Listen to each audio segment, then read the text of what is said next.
ওগো নবীজি, আমাকে যদি ছোট দেখা যায়, নবী গো আপনি তো আমাকে যুদ্ধের ময়দানে নিবেন না।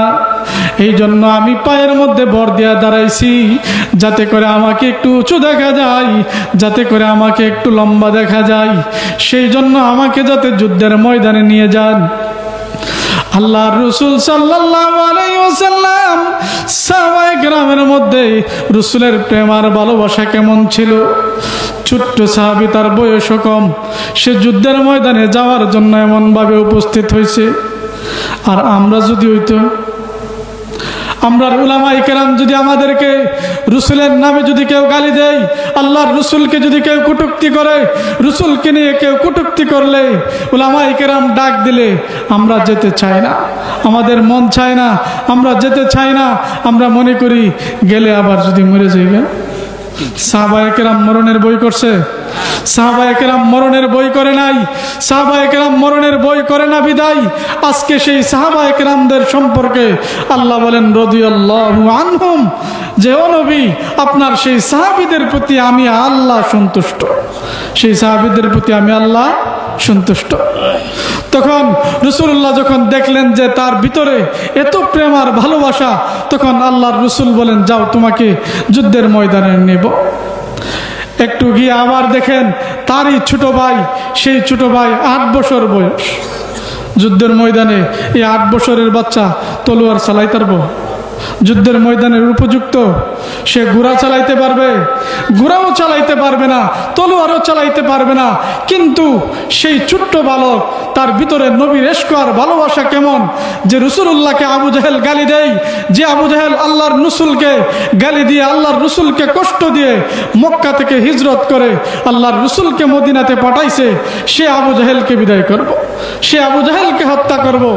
আলহামদুলিল্লাহ নাহমাদুহু ওয়া নাস্তাঈনুহু ওয়া নাস্তাগফিরুহু ওয়া নু'মিনু বিহি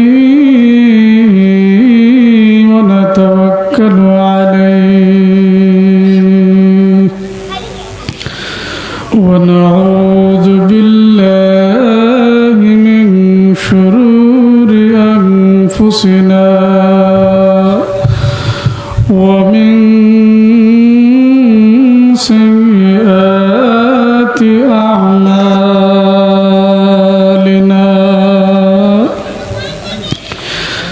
man yahdihillahu fala mudilla lahu wa man yudlilhu fala hadiya lahu wa nashhadu an la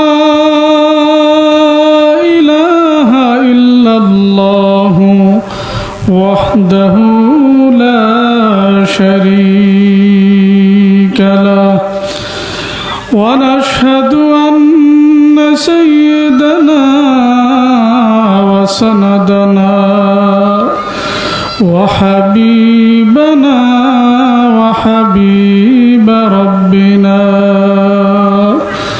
ومولانا محمدا عبده ورسوله أرسله بالحق بشيرا ونذيرا وداعيا إلى الله بإذنه وسراجا منيرا أما بعد فقد قال الله تعالى في كلامه المجيد والفرقان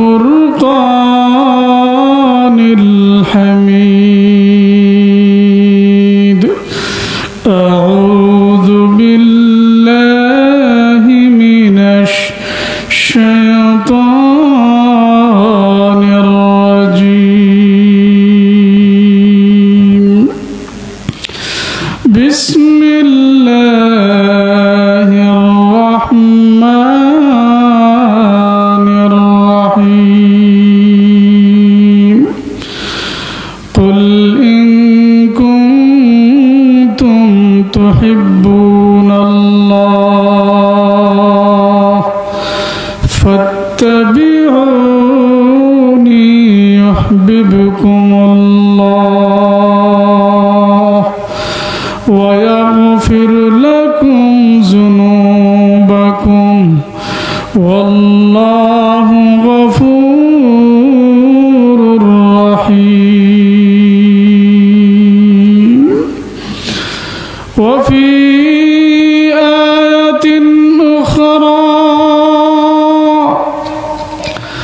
ويل لكل همزة ويل لكل همزة لمزة الذي جمع ماله وعدده يحسب أن ماله أخلده صدق الله العظيم. قال النبي صلى الله عليه وسلم من أحب سنتي فقد أحبني ومن أحبني كان معي في الجنة أو كما قال عليه الصلاة والسلام.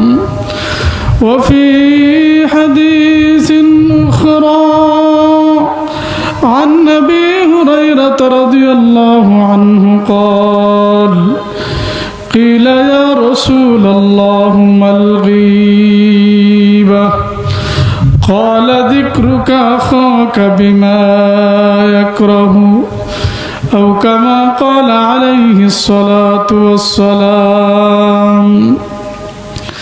إن الله وملائكته يصلون على النبي يا أيها الذين آمنوا صلوا عليه وسلموا تسليما.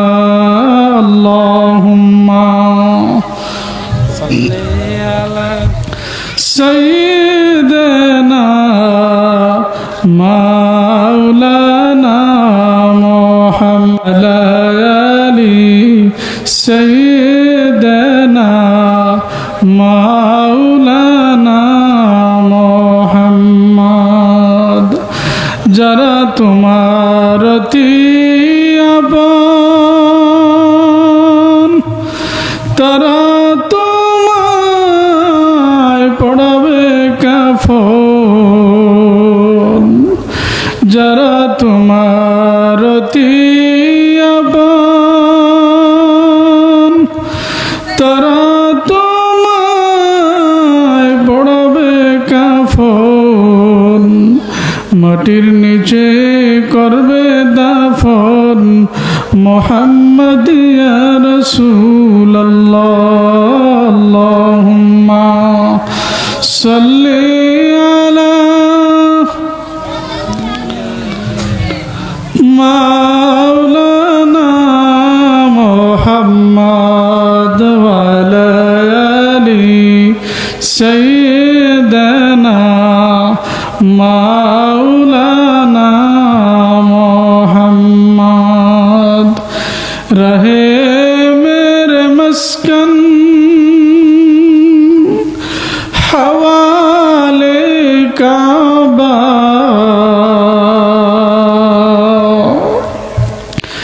रहे मेरे मस्कन हवाले काबा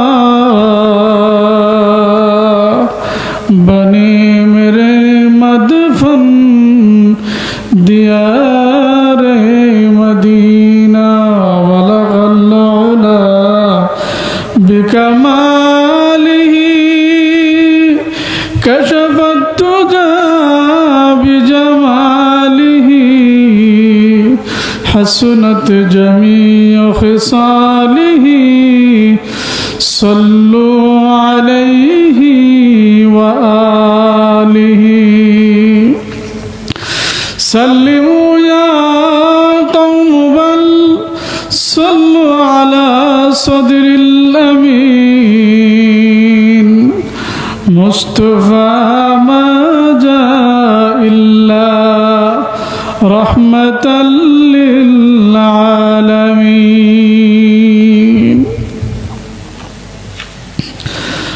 গাটুরা মোল্লাপাড়া যুবক বৃন্দের উদ্যোগে আয়োজিত সপ্তম বার্ষিকী ওয়াজ ও দোয়ার মাহফিলের শ্রদ্ধেভাজন সভাপতি মুআজ্জাজ মুকাররম উলামায়ে কেরাম ও আমার সামনে উপবিষ্ট এলাকার বিভিন্ন স্থান থেকে আগত দিনদার ইমানদার মুসলমান ভাইরা, পর্দার আড়ালে অবস্থানরত অত্যন্ত শ্রদ্ধেয় মা ও বোনেরা, আল্লাহ পাকের দরবারে শুকর আদায় করছি যে মহান রব্বুল আলামিন আমাদেরকে দয়া করে, মায়া করে, মহব্বত করে, ভালোবেসে আল্লাহ রব্বুল আলামিন আমাদেরকে দিনই এক মজলিসের মধ্যে আসবার মতো, বসবার মতো, উলামা ইকরামের জবান থেকে কিছু আলোচনা শুনবার মতো তৌফিকটুকু দান করেছেন। সেজন্য সেই মালিকের দেওয়া জবান দিয়ে সেই মালিকের কালিমাতুশ শুকুর ও সুজুদ আদায় করি। সকলে জুড়ে সুরে বলে আলহামদুলিল্লাহ।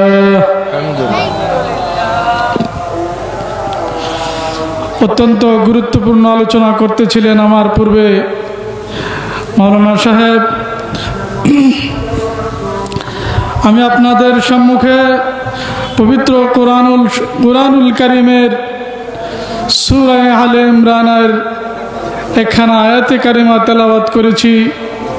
রাসূলুল্লাহ সাল্লাল্লাহু আলাইহি ওয়াসাল্লামের অসংখ্য অগণিত হাদিস থেকে একখানা হাদিসে কারিমা তেলাওয়াত করেছি। আল্লাহ চাহে তো আয়াত এবং হাদিসের ভিতরে আপনাদেরকে কিছু কথা বলার চেষ্টা করব। ওমা তৌফিকি ইল্লা বিল্লাহ।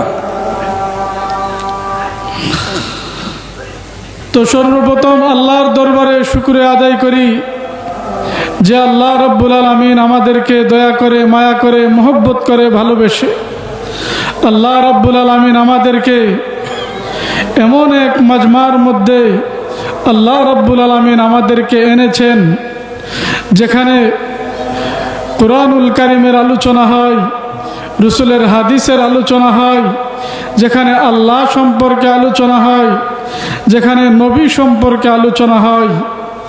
সেই মাজমার মধ্যে আমরা এসে খুশি না বেজার? আরো জোরে কোন খুশি। এই সমস্ত মাহফিলের মধ্যে আসলে লাভ না লস? লাভ। এই সমস্ত মাহফিলের মধ্যে আসলে আর কোরআন এবং হাদিস থেকে আলোচনা শুনলে, সেই কোরআন এবং হাদিসের আলোচনাগুলো শুনে নিজের জীবনকে পরিবর্তন করলে, নিজের জীবন সেগুলোর মধ্যে পরিচালিত করতে পারলে, তাহলে আমাদের জীবনের মধ্যে সফলতা আসবে, ঠিক কিনা? কোরআন সুন্নাহ ছাড়া কোনো মানুষের জীবনে সফলতা আসতে পারে না। কোরআন সুন্নাহ অবশ্যই মানতে হবে। কোরআন সুন্নাহ না মানলে কোনোদিন এই পৃথিবীতে, এই আসমানের নিচে কোনোদিন সফলতা আসতে পারে না। সাহাবায়ে কেরাম কোরআন সুন্নাহ মেনে রাসূলুল্লাহ সাল্লাল্লাহু আলাইহি ওয়াসাল্লাম যেইভাবে বলেছেন, যেইভাবে আল্লাহর রাসূল সাল্লাল্লাহু আলাইহি ওয়াসাল্লাম সাহাবায়ে কেরামকে আদেশ করেছেন, সাহাবায়ে কেরাম সেইভাবেই রাসূলুল্লাহ সাল্লাল্লাহু আলাইহি ওয়াসাল্লামের কথা শুনতে গিয়ে তাদের নিজের জান মাল, নিজের সব কিছু তারা উৎসর্গ করে দিছে একমাত্র রাসূলুল্লাহর জন্য। আমি আপনাদের সম্মুখে পবিত্র কোরআনুল কারীমের যে আয়াতে কারিমা তেলাওয়াত করেছি, সেই আয়াতে কারিমার মধ্যে আল্লাহ বলেন, قل إن كنتم تحبون الله فاتبعوني يحببكم الله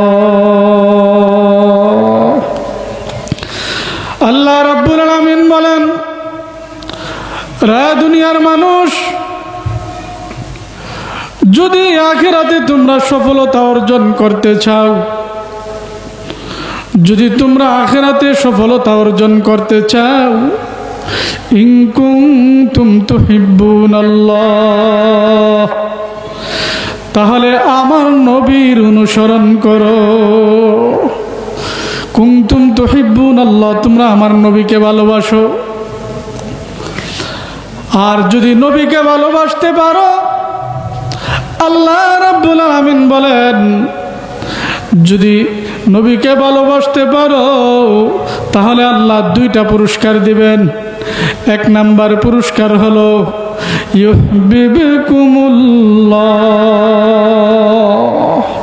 এক নাম্বার পুরস্কার হলো যে আল্লাহ যে বান্দা নবীর অনুসরণ করবে, নবীকে ভালোবাসবে, নবীকে মহব্বত করবে, তাকে আল্লাহ রাব্বুল আলামিন তাকে ভালোবাসবে।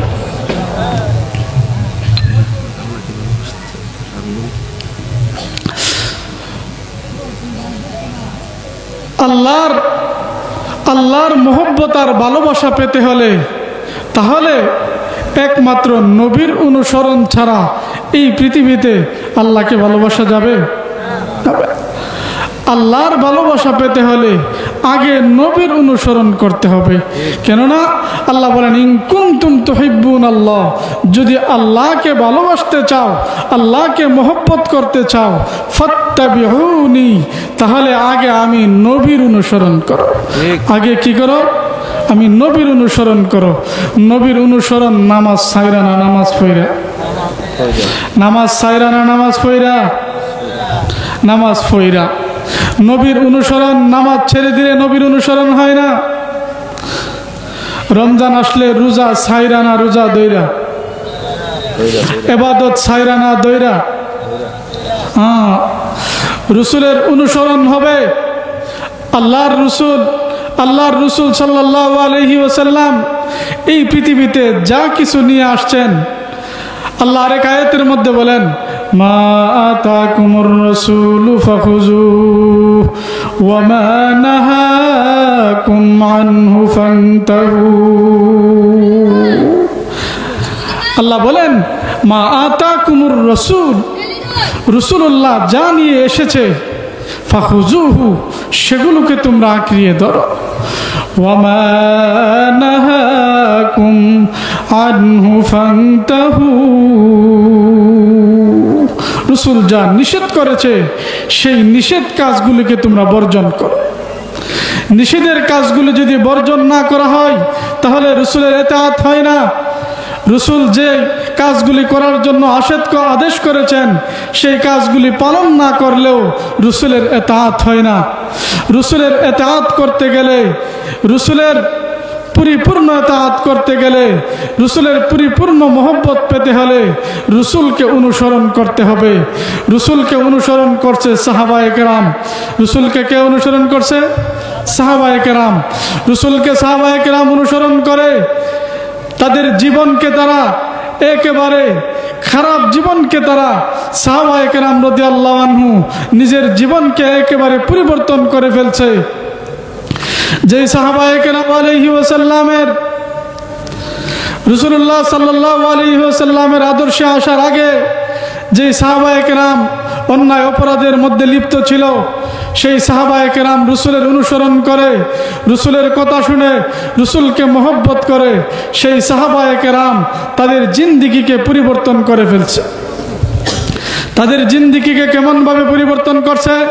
আল্লাহ কোরআনে বলেন, রাদিয়াল্লাহু আনহুম ওয়া রাদু আন।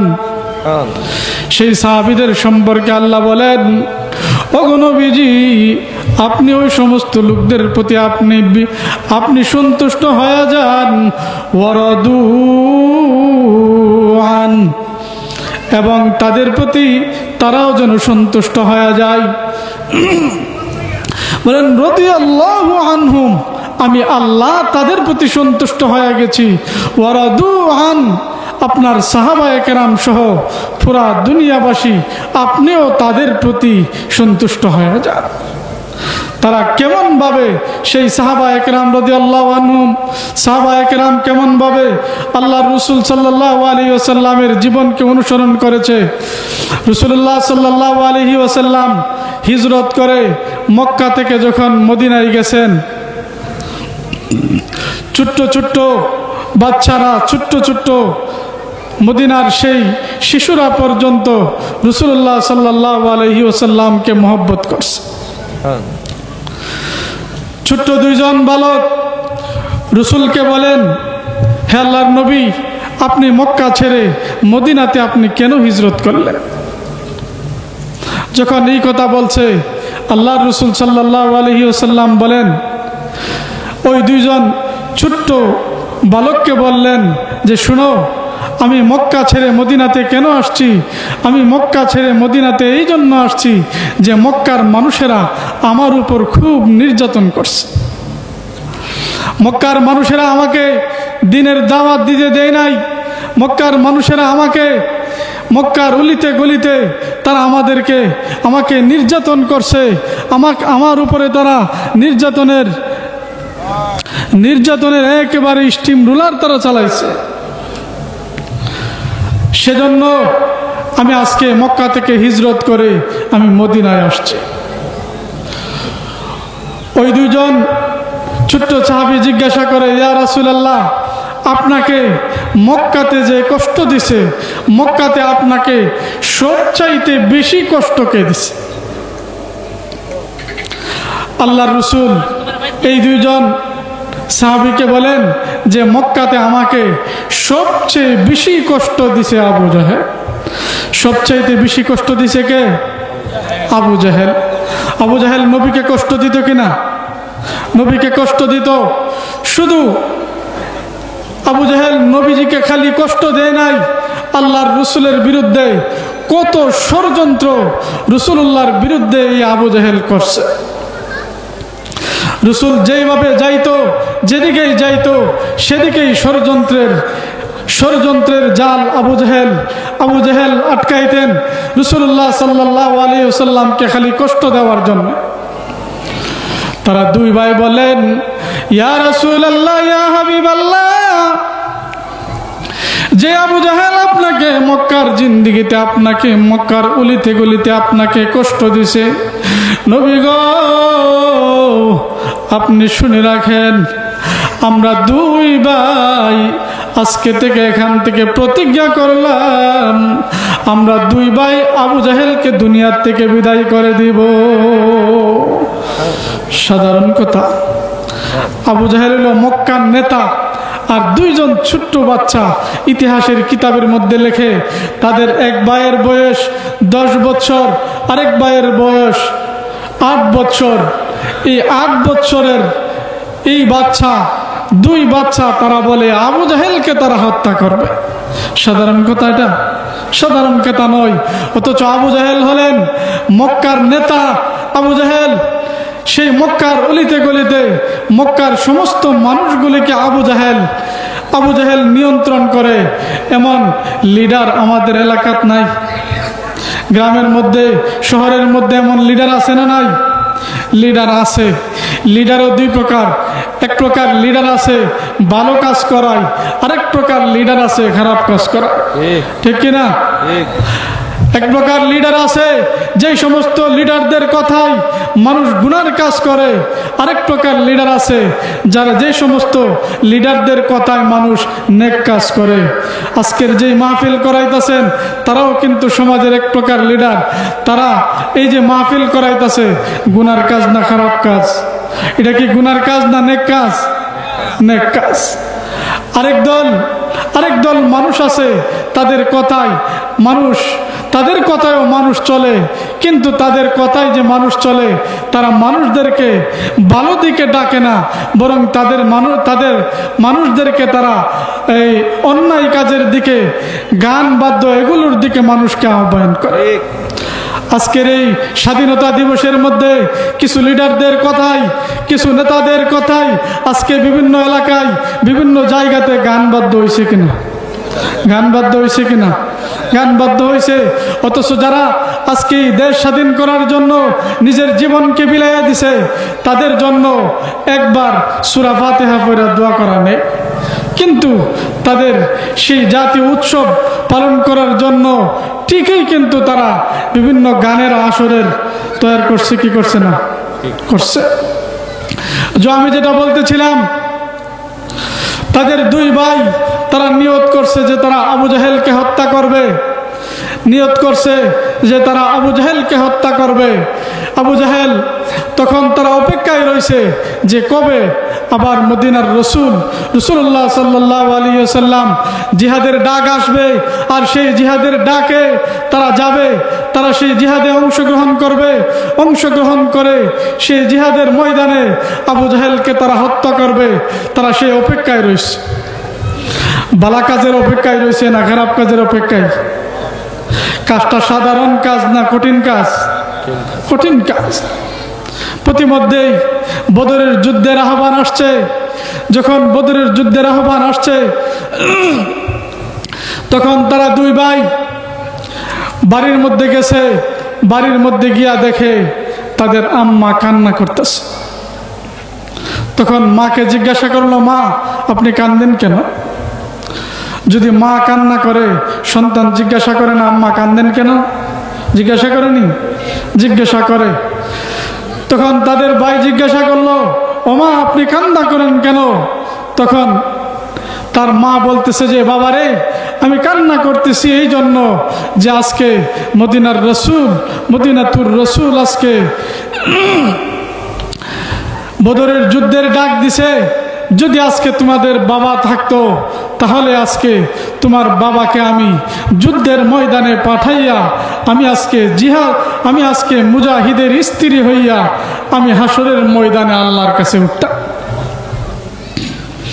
যখন এইরকম ভাবে কান্না করতেছে আর বাচ্চাদেরকে বলতেছে, রে বাবা, যদি আজকে তোমাদের বাবা দুনিয়ার জমিনে থাকতো,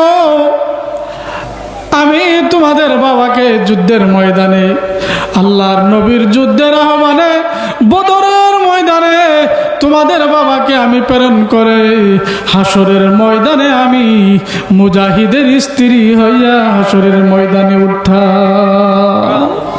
রে বাবা, তোমাদের বয়স তো যুদ্ধের ময়দানে যাওয়ার বয়স না।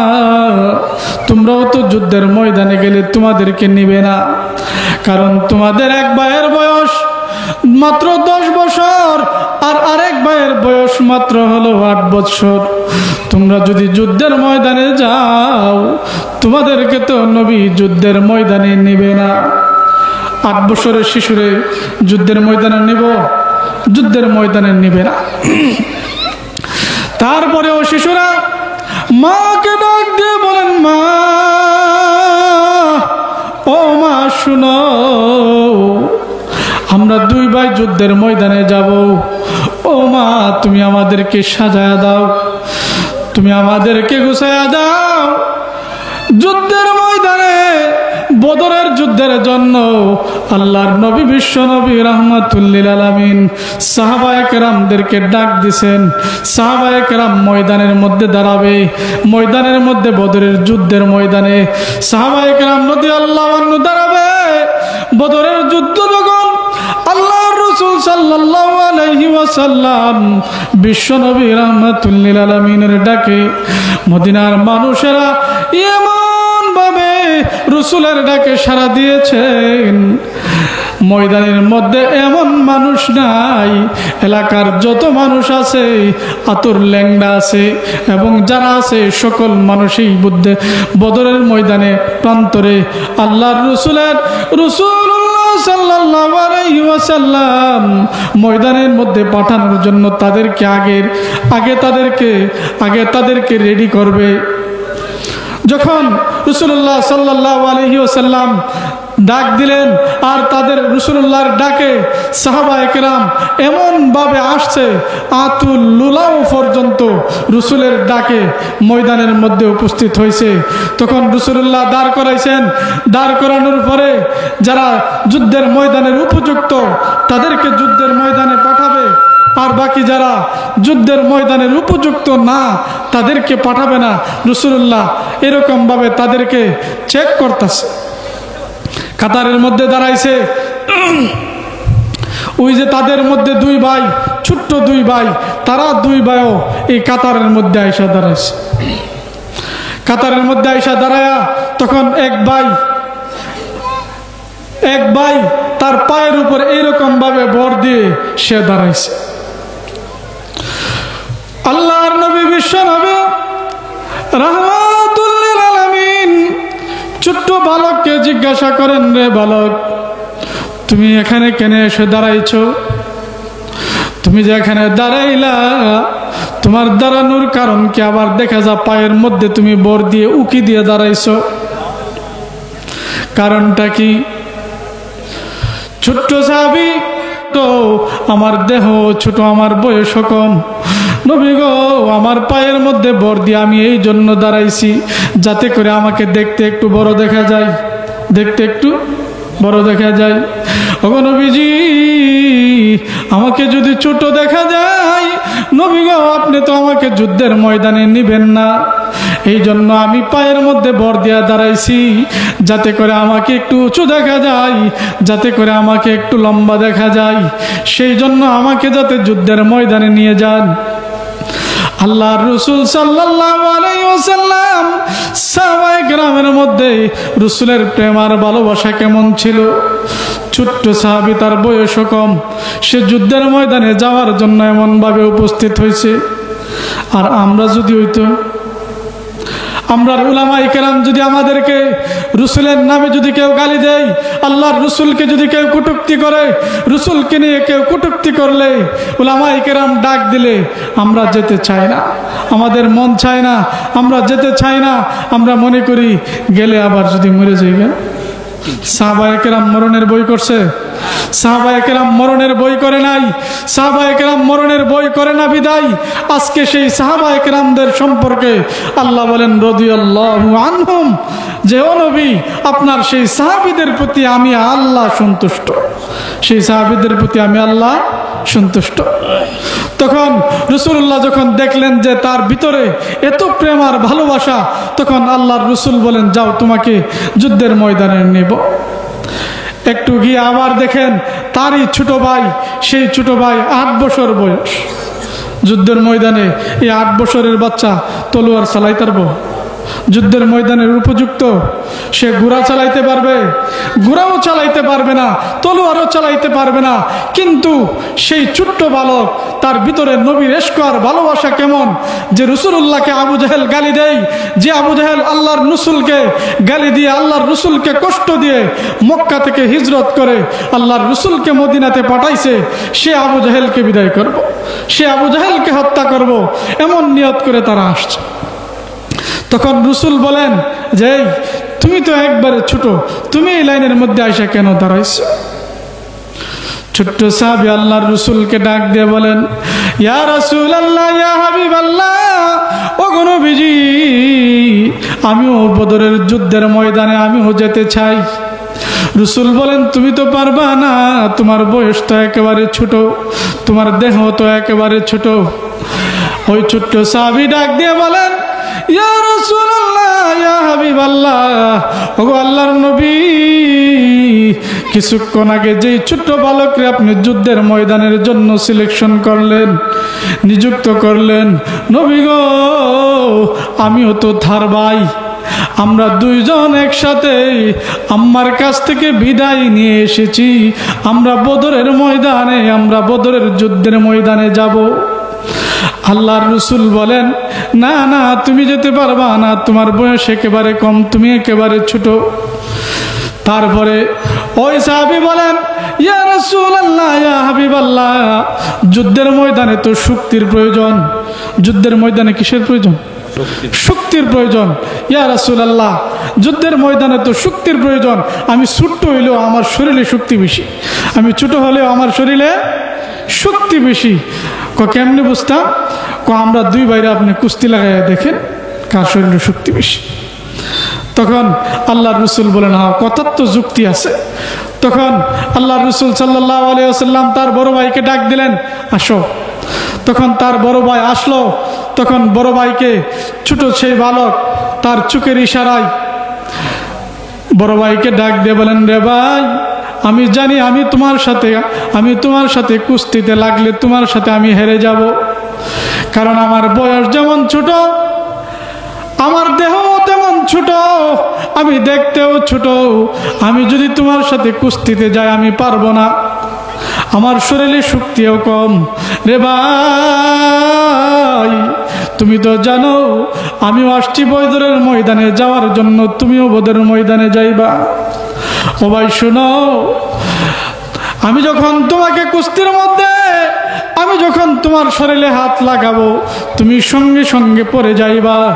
যখন তুমি পড়ে যাইবা, তুমি পড়লেও তো তোমাকে আল্লাহর নবী বদরের ময়দানে নিবে, আর তুমি যদি আমাকে হারাও তাহলেও তোমাকে বদরের ময়দানে নিবে। কিন্তু যদি আমি হেরে যাই, মদিনার নবী কিন্তু আমাকে বদরের ময়দানে নিবে না। যখন ছোট ভাই এরকম কথা বললেন, তখন ছোট ভাইয়ের আবদার শুনে বড় ভাই সঙ্গে সঙ্গে কুস্তির মধ্যে যখন লাগছে বড় ভাইরে ফালাই দিছে। বড় ভাইরে যখন ফালাই দিছে, ফালাই দেওয়ার সঙ্গে সঙ্গে ছোট বালক আল্লাহর নবীকে ডাক দিয়ে বলেন, ইয়া রাসূলুল্লাহ, ইয়া হাবিবাল্লাহ, ওগো নবীজি, আমি তো আপনাকে বলেছিলাম আমি ছোট হলেও আমার শরীরের মধ্যে শক্তি বেশি। আমি যদিও আমার দেহ ছোট, দেখেন আমার শরীরে শক্তি বেশি।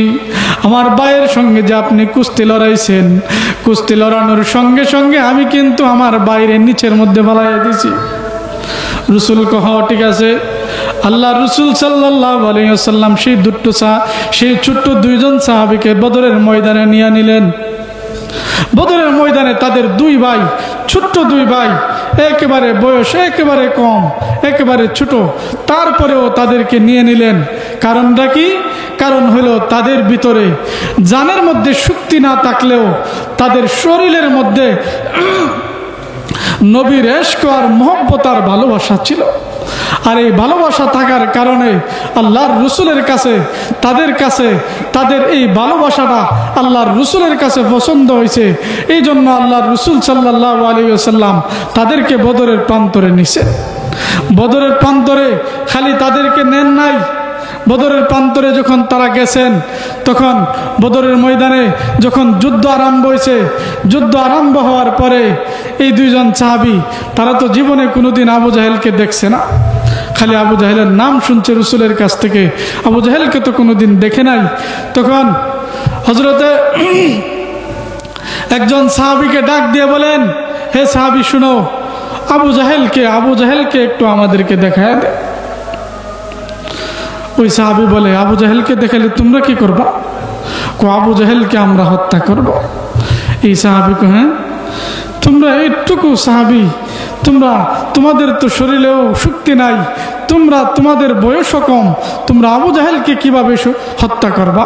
হ্যাঁ, আমরা ইচ্ছা করেছি, আমরা এই বদরের প্রান্তরে আবু জাহেলকে হত্যা করব। তখন বলল, ওই যে ঘোড়ার উপরে দেখা যায়, ওই যে সাদা দাড়িওয়ালা লোকটাকে দেখা যায়, এই লোকটার নাম হইল আবু জাহেল। যখন দেখায় দিছে, ইতিহাসের কিতাবের মধ্যে লেখে, তারা দুই ভাই বাস পাখির নেই আবু জাহেলের উপর ঝাঁপায়া পড়ছে। যখন আবু জাহেলের উপর ঝাঁপায়া পড়ছেন, তখন সাহাবায়ে কেরাম দূর থেকে দেখছেন যে তারা দুই ভাই আবু জাহেলের উপর যখন ঝাঁপায়া পড়ছে, দেখছে যে একবারে আবু জাহেল তো ঘোড়ার উপরে বসা, আর 10 বছরের আর 8 বছরের বাচ্চা কি আর ঘোড়ার উপরে উঠতে পারবো? ঘোড়ার উপরে উঠতে পারত না। তখন এক ভাই আরেক ভাইরে ডাক দিয়ে বলেন, রে ভাই, এইভাবে তো আমরা আবু জাহেলকে হত্যা করতে পারবো না। একটা কাজ করো। কি কাজ? কাজটা হলো ঘোড়ার পাগুলি কেটে দাও। ঘোড়ার পাগুলি যখন কেটে দিবা আর ঘোড়াটা যখন পড়ে যাবে, সঙ্গে সঙ্গে আবু জাহেল পড়ে যাবে। আবু জাহেল যখন পড়ে যাবে আমরা আবু জাহেলকে হত্যা করতে পারবো। তখন তারা দুই ভাই তলোয়ার নিয়ে ঘোড়ার পা গুলিকে কেটে দিলেন। ঘোড়ার পা গুলি কেটে দেওয়ার সঙ্গে সঙ্গে আবু জাহেল যখন পড়ে যায়, তারা দুই ভাই আবু জাহেলের উপর বাজ পাখির নেই আবু জাহেলের উপর ঝাঁপায়া পড়ে। আবু জাহেলের উপর তরবারি চালায়া দেয়। আর যখন তরবারি চালায়া দেয়, এই মুহূর্তে সাহাবায়ে কেরাম দেখতে পেলেন যে ছোট্ট দুইটা বালক